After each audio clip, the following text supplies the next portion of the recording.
StrongLifts 5x5 Fitness Sport Honest Review. Watch before using.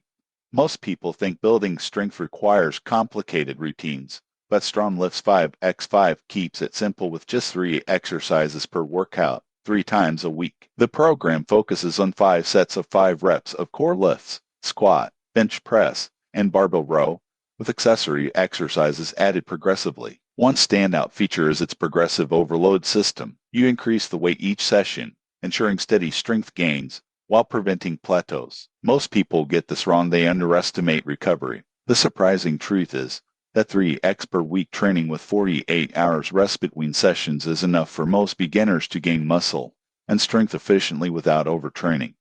Another advantage is the StrongLifts app. It tracks workouts, suggests weight increases, and provides reminders. Even if you're new to lifting, the app guides you on form and progression, making it safer and easier to stick with the program. However, there are considerations. StrongLifts is primarily designed for beginners and intermediates. Advanced lifters may find the program too basic or may need variations to avoid adaptation. Also, access to a barbell and gym equipment is required. In conclusion, StrongLifts 5x5 is a highly effective, no-nonsense approach to building strength. It's simple, structured, and backed by science, making it ideal for beginners who want real results without overcomplicating their routine. Subscribe for more honest fitness program reviews before starting your next strength journey.